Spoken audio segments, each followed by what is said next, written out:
Hi all, I have a bunch of things to talk about in the next few videos, and I would like now to present what I'm going to talk about.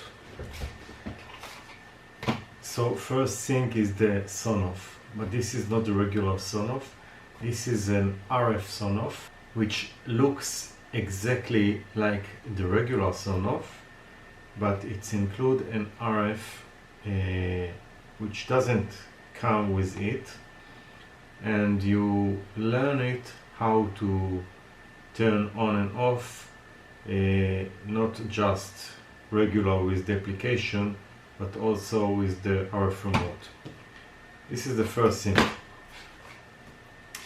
Second thing that I got is this DC to DC, a very nice one. I will show why it is so nice. The heatsink cooling was ripped out probably in the shipment. I don't know why, but I've ordered a glue that will fit to stick it again.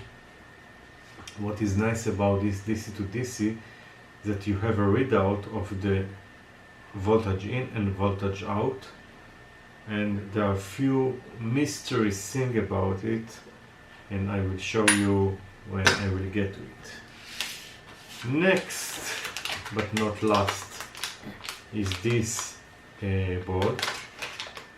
Maybe I will open it now.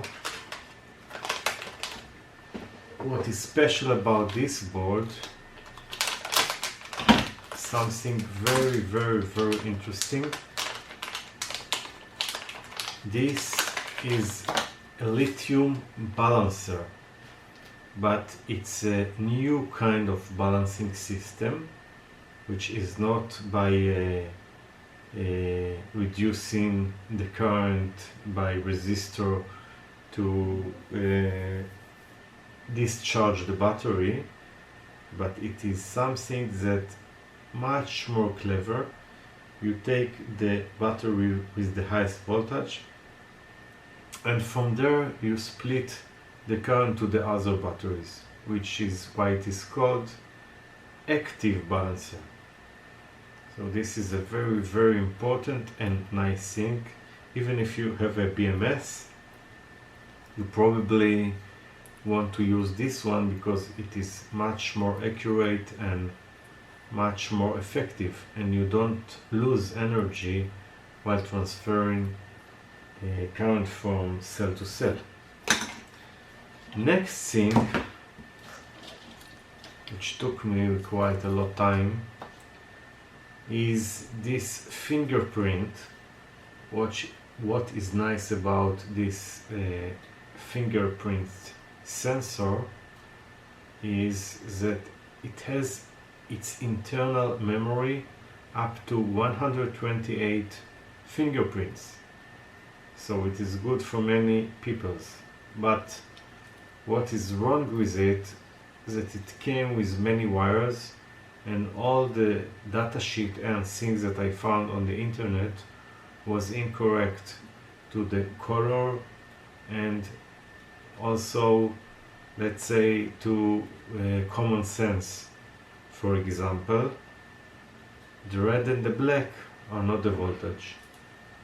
Okay, so I did manage to figure it out somehow, and succeeded to activate it. Another thing, which is not very special, but this is also a DC to DC I got. It can go as a boost, so you can on the inside put a voltage from 3 volt to 32 and output 5 volt to 35, meaning you can use regular power bank battery of 5 volts and get out 35 volts at the output. Of course, the current is not very high. I think it's something about 2 amps, meaning at the input.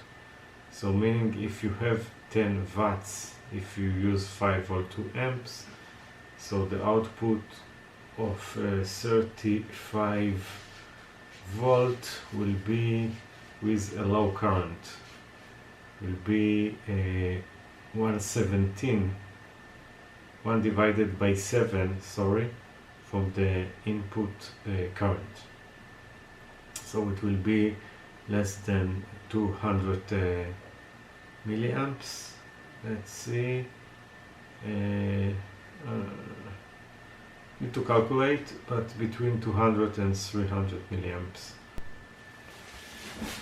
One more thing that I almost forgot. I went to the garage and a nice guy gave me this. What is this? You won't believe it, but this is a Honda hybrid battery cells, and he gave me all the pack. The pack inside had 7 sticks like this.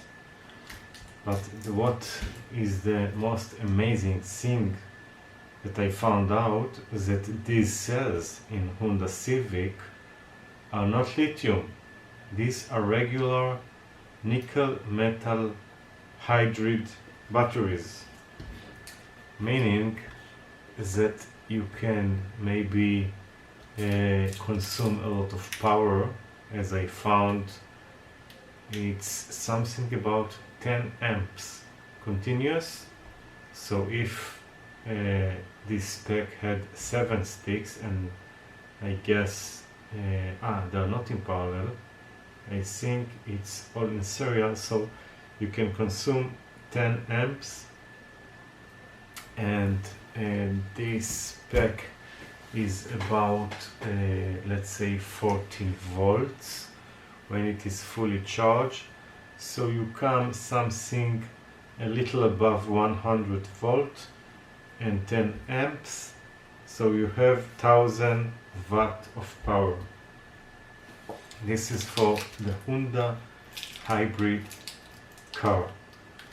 So this battery was broken, and he told me I don't need it, I think all the cells are okay, do you want them?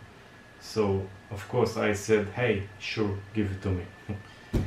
So this is the last thing. We will try to consume current and then see how it goes.